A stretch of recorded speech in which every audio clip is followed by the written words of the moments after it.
Et salut à tous, aujourd'hui nouvelle vidéo de pêche. Ça va pas être sur la pêche parce qu'il n'y aura pas de poisson dans cette vidéo. C'est juste un petit gameplay que j'ai pris où il n'y a pas de poisson. Donc aujourd'hui on va parler un peu des conseils de pêche que j'aurais aimé avoir quand j'ai débuté la pêche. J'en ai eu certains, mais pas tous.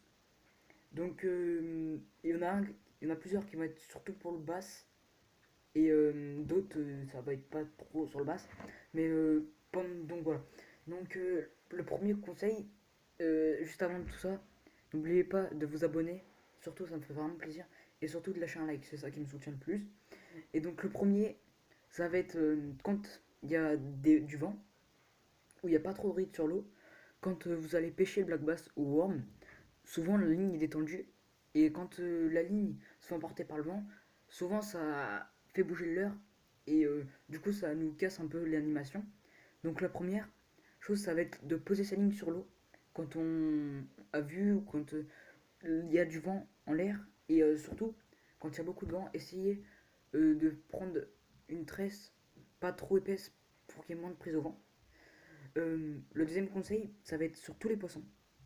Ça va être surtout quand on arrive au tout début de la pêche, surtout cibler sa pêche. Par exemple, pas commencer par le black bass avec un tout petit leurre. Et puis si on voit que ça mord, mais d'un coup sur un coup de tête, on se dit bah tiens, je vais passer au brochet. Non, faut pas faire ça. Faut arrêter, persévérer, essayer de faire un plus gros poisson. Et vraiment, si ça marche vraiment pas, essayer de passer sur un autre poisson.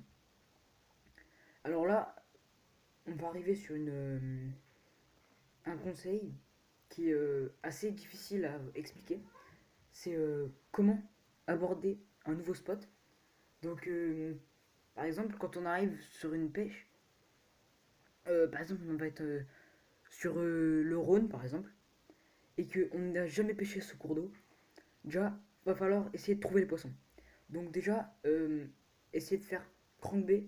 Donc, déjà, crankbait, ça a des leurres qui vont vraiment faire beaucoup de bruit, qui vont déplacer beaucoup d'eau. Donc, ça va être du crankbait, euh, du, du popper, du whopper plopper, qui est très bon leurre pour le black bass, perche, sand, tout.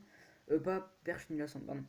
Mais par contre, beaucoup de poissons que je fais avec le crankbait, moi, pour toutes les poissons, quand on arrive, prendre un petit crankbait ou plusieurs crankbaits et lancer, et essayer de ratisser le plus de terrain et repasser souvent. Parce que souvent, moi au départ, je faisais comme ça, je lançais, on ramenait, et dès qu'il y avait rien, même s'il n'y avait pas de suivi, bah, je passe à un autre spot. Il faut pas faire ça. Il faut lancer, même si ça fait beaucoup de bruit.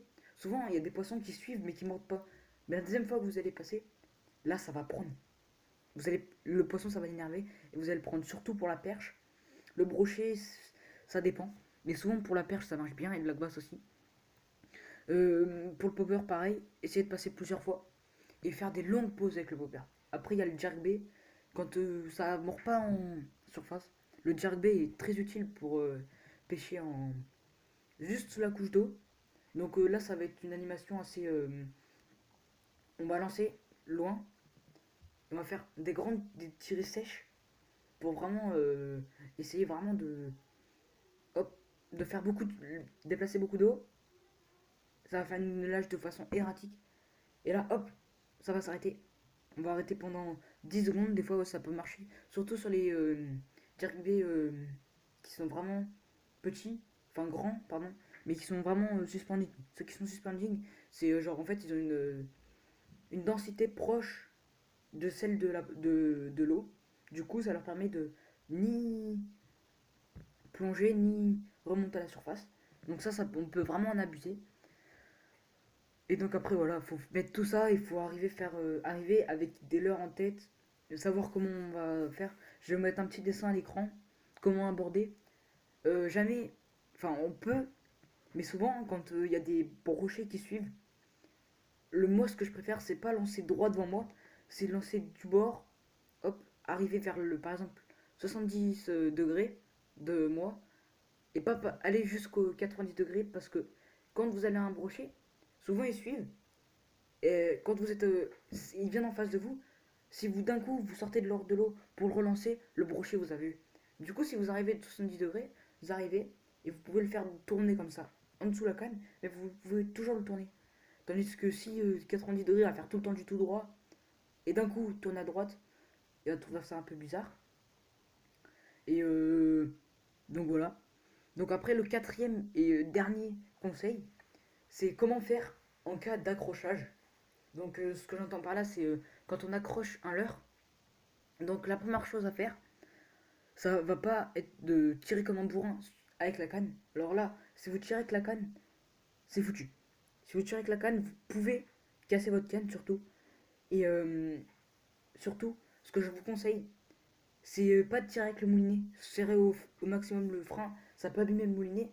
Ce que je vous conseille de faire surtout, c'est de prendre, de mettre du mousse sur la canne, de la poser par terre, ou quelqu'un vous la tienne. Et vous allez prendre votre ligne, vous allez la tendre, et d'un coup la lâcher. Ce qui va faire que le leurre va se tendre, puis d'un coup va se détendre. Et ça peut faire sortir l'hameçon.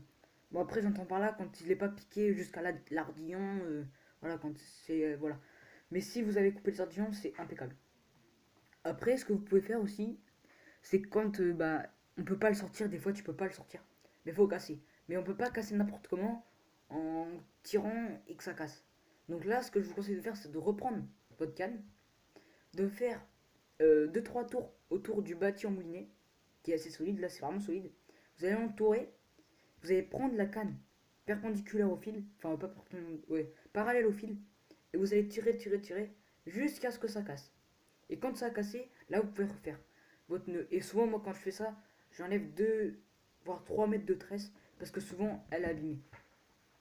Et donc, voilà, ça va être la fin de la vidéo. N'oubliez pas de vous abonner, de lâcher un like, ça me fait vraiment plaisir. Et on se retrouve pour la prochaine vidéo. Allez, ciao!